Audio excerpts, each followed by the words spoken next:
Hi guys! Today I just wanted to do a quick review on the difference between our beeswax crayons, which are these brand, and just kind of the run-of-the-mill crayons like this that you'll have around your house that you use for everything. Last year I didn't think it was worth it to buy these. I missed the Michael's sale. I missed the clearance sales of these crayons, and so I just went with Crayola and maybe some rose art too, whatever I could find on sale. And if I found some more on the clearance, for 25 cents a pack, I would pick up more. And this is pretty much what we have left from that, because I haven't bought any more because I bought these this year for I think $3.50, which is a great deal. So I bought 2 packs of these, and I'm going to show you the difference between this and this, and if it's hype, if it's worth it, if it's not worth it, you can decide for yourself. I'm going to use a drawing pad just like this, Artist Loft drawing pad, nice paper, and show you the difference.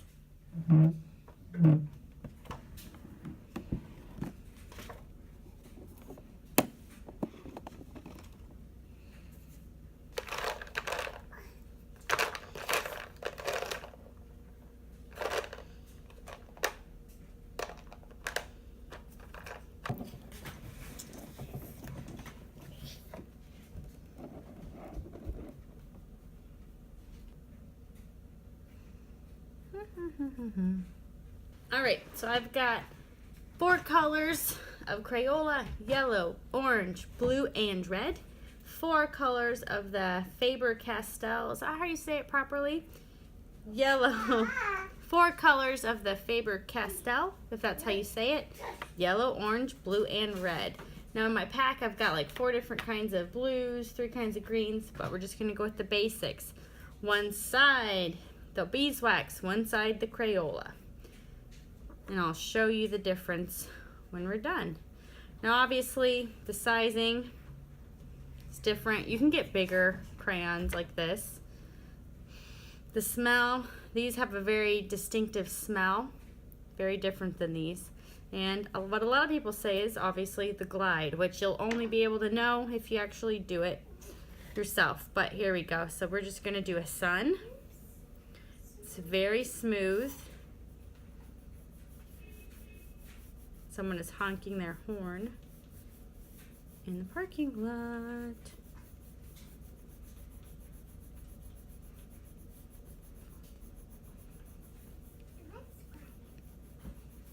It glides on smoothly. I'm not applying a lot of pressure. If I want to apply a lot of pressure, look at that. Makes a nice little line there. Now for the yellow from Crayola. It also is smooth.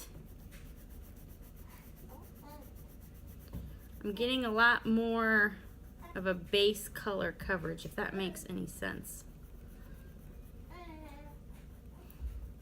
I would say it's smooth, but it's not quite as smooth. But it's still very smooth. As I layer it though, it does seem to feel a little more rough. Let's see if I can make the same line.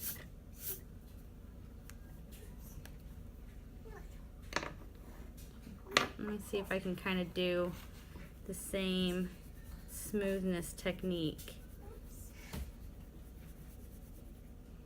Okay, now for the orange. Let's make a flower with the orange.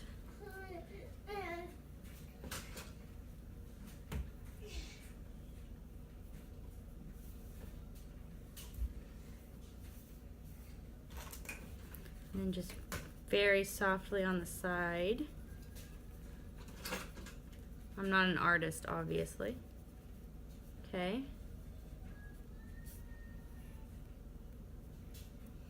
Then let's do the orange Crayola. Same thing. And this is just the basic orange color.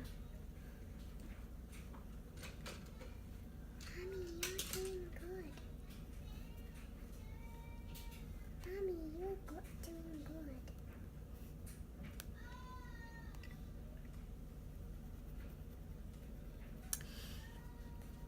this seems to, there's a little bit more resistance with the Crayola, which I think does help with the shading look. Where over here it glides a lot smoother, so the shading isn't quite as uniform maybe, but the colors are a lot more muted with the Crayola. Now on to the blue. What should we make with the blue? Maybe the ocean. Maybe the ocean. Let's do the ocean.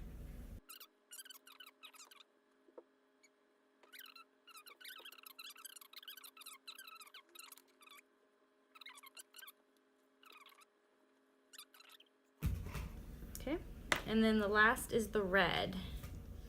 So let's see, what can we make with the red? Mommy, did you make a horse that's not in the video? How about a fish? Okay, so how about let's make a red fish here.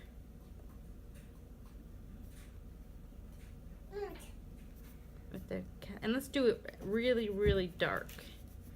Let's try to, as opposed to making the shading, let's try to really fill in that red. Really press hard, and it really gives off the vibe of a oil pastel when you really press hard. Okay. Now my little Crayola nub, and I'm going to do the same thing with this. I'm going to press hard, and I hate these things, these bindings.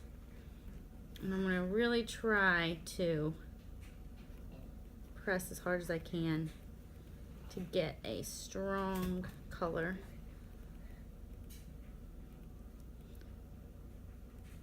Okay, that's all 4 colors there. And then the last thing I'm going to do is I'm going to try to layer some. So let's do a blue on the beeswax side, and let's just do a light blue here, and then let's do a yellow or an orange circle over it and just slightly fill that in. And then let's do a red and kind of overlap like that. And over here I'm going to do the same. I'm going to take the light blue Crayola, kind of make a little thing there, and then I'm doing a orange circle on top, and then I'm doing a red circle slightly over the orange and slightly by itself. Okay, so now we will look at the differences. Okay, so here is this is the beeswax side. This is the Crayola side. Here are my crayons that I used right there. As you can see, I tried to use the same pressure as well. Here's the yellow with just nice and smooth with the harder line there. And that's the same for the Crayola. This is the orange.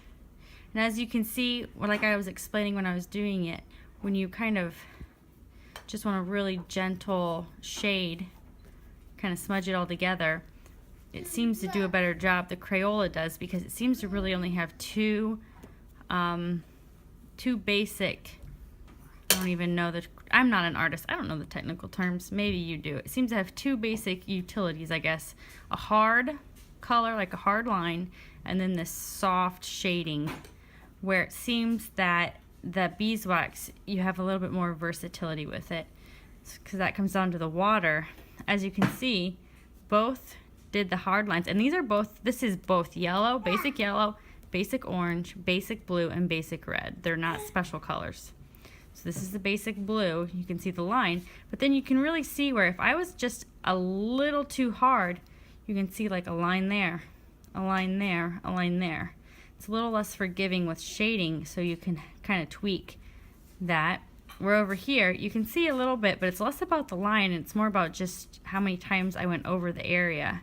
So for the most part, it's the same, but they both do strong lines and shading. And then this is me pressing as hard as I can with the red.